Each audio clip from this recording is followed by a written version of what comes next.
Himachal Pradesh high court ने Himachal Pradesh power corporation limited के chief engineer विमल नेगी की रहस्यमयी मौत के मामले की जांच सीबीआई को सौंप दी है। कोर्ट ने ये निर्णय शिमला पुलिस की विशेष जांच टीम की जांच में गंभीर खामियों और पक्षपात के आरोपों के मद्देनजर लिया। न्यायमूर्ति अजय मोहन गोयल की एकल पीठ ने इस मामले में विमल नेगी की पत्नी किरण नेगी द्वारा दायर याचिका पर सुनवाई करते हुए ये आदेश पारित किया है।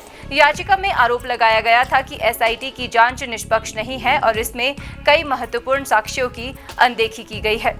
विमल नेगी का शव 18 मार्च 2025 को बिलासपुर के गोविंद सागर झील से बरामद हुआ था। शव से एक पेन ड्राइव भी मिली थी जिसे बाद में एएसआई पंकज द्वारा छिपा लिया गया और उसका डेटा डिलीट कर दिया गया। बाद में दूसरी एसआईटी ने इस पेन ड्राइव को फॉरेंसिक जांच के लिए भेजा जिसमें लगभग 14,000 पृष्ठों का डाटा रिकवर हुआ। इस घटना ने पुलिस की कार्यप्रणाली पर गंभीर सवाल खड़े कर दिए। कोर्ट ने पाया कि एसआईटी की जांच में कई असंगतियां हैं और डीजीपी अतुल वर्मा द्वारा दायर हल्फनामे में भी एसआईटी की निष्पक्षता पर सवाल उठाए गए हैं। कोर्ट ने यह भी निर्देश दिया कि सीबीआई टीम में हिमाचल प्रदेश कैडर का कोई अधिकारी शामिल नहीं होगा ताकि जांच पूरी तरह से निष्पक्ष हो सके। एडवोकेट जनरल अनूप कुमार रतन ने कोर्ट में दलील दी कि राज्य पुलिस की एसआईटी जांच को पूरा करने के लिए 2 सप्ताह का समय दिया जाना चाहिए। उन्होंने ये भी कहा कि सीबीआई को जांच सौंपने से राज्य पुलिस का मनोबल गिर सकता है। हालांकि कोर्ट ने इन दलीलों को स्वीकार नहीं किया और सीबीआई जांच का आदेश दिया। देखिए, जो हमने ये मिसेस किरण नेगी की तरफ से जो रिट फाइल करी थी उसमें एलिगेशन ये थे कि जो रिपोर्ट इन्वेस्टिगेशन हो रही है by the SIT under the SP Shimla, वो free fair and transparent investigation नहीं कर रही। उसमें हमने ये कहा था कि साहब, taking into consideration the fact that the body has been recovered on 18th and postmortem has been conducted on 19th, तो एज पर पोस्टमार्टम रिपोर्ट जो उनकी डेथ है वो 5 दिन के अंदर हुई है। तो दैट मीन्स कि 10 से लेके 13 या 14 तक जो है वो विमल नेगी कहाँ रहे, उसके बारे में क्या इन्वेस्टिगेशन है, उनके साथ कोई फाउल प्ले तो नहीं हुआ एंड ऑल दैट, उस लाइन पर कोई इन्वेस्टिगेशन नहीं हुई है। Then there was a corruption angle also and then from the very beginning the परिवार वाले जो हैं वो ये कह रहे हैं कि इन्वेस्टिगेशन जो है फेयर नहीं हो रही है। Despite of that the government on various platforms had been making statements के साथ परिवार वाले संतुष्ट हैं एंड देन वो जो स्टेटमेंट्स जा रही थी वो परिवार वालों के मंशा के खिलाफ जा रही थी। परिवार वालों ने कभी भी ये कंसेंट नहीं दी कि ये इन्वेस्टिगेशन फेयर है। तो वेरियस फैक्टर्स जो थे उसके साथ हमने और उठाए थे, उसमें ये झलकता था कि ये जो है एविडेंस जो है वो टेम्पर्ड विद किया गया है और इन्वेस्टिगेशन जो है फेयर नहीं हो रही। And during the course of proceedings ACS की रिपोर्ट भी मंगाई गई and the status report was filed by the DGP also, और जो है एसीएस ने भी अपना एफिडेविट फाइल किया और एसीएस की जो रिपोर्ट थी, इंक्वायरी रिपोर्ट थी, वो भी कोर्ट ने तलब करी। After seeing the entire material on record, the court has come to the definite conclusion कि ये जो इन्वेस्टिगेशन है that is not free, fair and transparent. Under these circumstances, the investigation has been ordered to be transferred to CBI. विमल नेगी की पत्नी ने आरोप लगाया कि उनके पति को एचपीपीसीएल के वरिष्ठ अधिकारियों द्वारा मानसिक रूप से प्रताड़ित किया जा रहा था और उन्हें बीमारी के दौरान भी देर रात तक काम करने के लिए मजबूर किया जाता था। उन्होंने ये भी कहा कि उनके पति डिप्रेशन से जूझ रहे थे और उन्हें उचित मानसिक स्वास्थ्य सहायता नहीं मिल रही थी।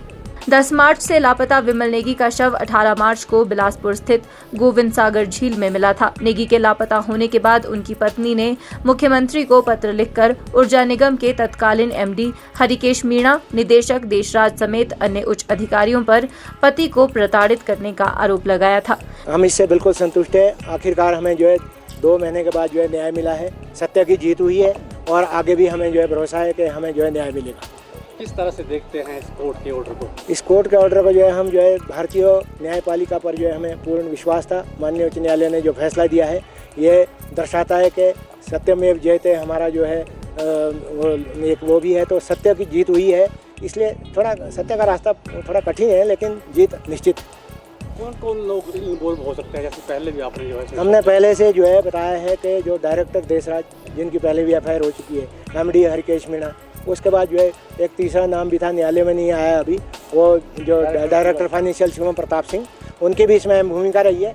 अभी जब ये जो है केंद्रीय इन्वेस्टिगेशन एजेंसी में जाएगा तो उसमें जो है ये सब सामने आ जाएगा, जो सत्य जो सब सामने। सरकार ने भरोसा दिया था कि जो है वो पूरा न्याय मिलेगा, वो बात कहते रहे कि परिजन संतुष्ट हैं। क्या आप कहना चाहेंगे, सरकार ने ढुलमुल रवैया इस पूरे मामले में अपनाया था? पूरी तरह से एक तरफा रवैया अपनाया है। हमारे को कोई भी जो है निष्पक्ष जांच का जो है भरोसा दिया खाली, बाकी कुछ नहीं, कुछ काम नहीं किया। आप देख सकते हैं पिछले 2 महीने से क्या हुआ। परसों उच्च न्यायालय में जो है जो माननीय न्यायाधीश महोदय ने जो इनकी जो फटकार लगाई है, उससे आप जो है समझ सकते हैं कि भाई सरकार का क्या रवैया रहा है हमारे प्रति। तो बिमल नेगी के इस शहादत के सारे प्रसंग को देखते हुए बिमल नेगी जनजातीय न्यायिक मंच के नाम से संस्था भी बनाई है। इस संघर्ष को बिल्कुल पब्लिक के सामने लाने के लिए जो कुछ घटनाएं इस बीच में बिमल नेगी के साथ घटी है, तो ये सारी बातें पूरे प्रदेश की जनता को साफ शीशे की तरह सामने हैं। तो आज प्रदेश न्यायालय में जैसे कि हम शुरू दिन से ही हम ये मांग कर रहे थे प्रभावित परिवार के तरफ से, किन्नौर की जनता की तरफ से, हिमाचल की जनता की तरफ से कि इस मामले में सीबीआई जांच होनी चाहिए। तो वही एक हाई कोर्ट में भी हम प्रभावित परिवार के तरफ से बिमल नेगी जी के पत्नी की तरफ से एक केस यहाँ डाला गया था। तो उसमें आज हमारे को ये एक बड़ा अच्छा फैसला, बहुत ही शानदार फैसला यहाँ हाई कोर्ट में मिला है। माननीय न्यायाधीश महोदय ने एक बहुत शानदार फैसला हम इस बात के लिए दी है, तो हम उनका भी धन्यवाद करते हैं। न्याय व्यवस्था का पूरा जो है तो हमारे को इस पर विश्वास है। अब सीबीआई को जांच देने के बाद हमें ये उम्मीद जगी है कि अब जो छानबीन, इसका जो जांच पड़ताल है बिमल नेगी के इस सारे प्रकरण में, ये बिल्कुल निष्पक्ष ढंग से सही रास्ते में चलेगी और बिमल नेगी के परिवार को, पूरे जनजातीय समाज को इंसाफ मिलेगा। नेगी की पत्नी की शिकायत पर न्यू शिमला पुलिस थाना में दर्ज प्राथमिकी में आरोपित बनाए गए निलंबित निदेशक देशराज व पूर्व एमडी हरिकेश मीणा पर गंभीर आरोप लगाए गए थे। मामला विद्युत परियोजनाओं में गड़बड़ियों का है। हिमाचल न्यूज 24/7 के लिए शिमला से सपना शर्मा की रिपोर्ट। आप देख रहे हैं हिमाचल न्यूज 24।